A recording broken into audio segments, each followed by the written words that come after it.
গেছিলাম চাকরির খোঁজে, কিন্তু চাকরি হয় নাই। দাঁড়িয়ালা মানুষ নেয় না, নর্মাল অপারেটর নেয় না, হেল্পার নেয় না। হেল্পার নিলে মাস্টার্স পাস লাগে। এখন ঘটনা হইতেছে যে এক বন্ধু বলতেছে যে বন্ধু, চাকরি বাকরি তো হয় না বা হবে না, অন্য কোনো উপায় বেছে নিতে হবে। তাহলে আমি জিজ্ঞেস করলাম যে অন্য কোনো উপায় কি? রিক্সা চালাবি, ভ্যান চালাবি, রাজমিস্ত্রির কাজ করবি? বলতেছে না, ইয়াবা বিক্রি করবে। ইয়াবা, যে অনেক ডিলার আছে তাদের সাথে কথা বলে তাদের কাছ থেকে আমরা নেবো, আমরা সেল দিয়ে দিব, প্রতি পিসে আমরা 50 টাকা বা 100 টাকা পাবো।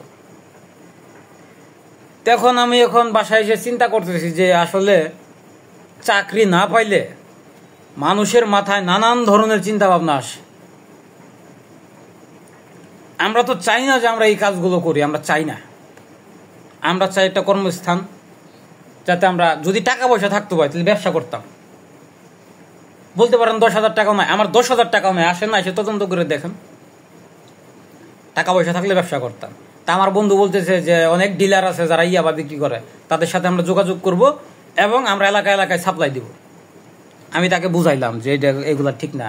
সে বলতেছে তাহলে কি করবো, আমার বাসা থেকে অনেক চাপ, প্রতি মাসে 10,000 টাকা তার কিস্তি।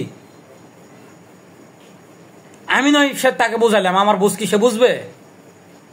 বা আমারও তো একটা সাংসারিক চাপ আছে, আমি কি করব?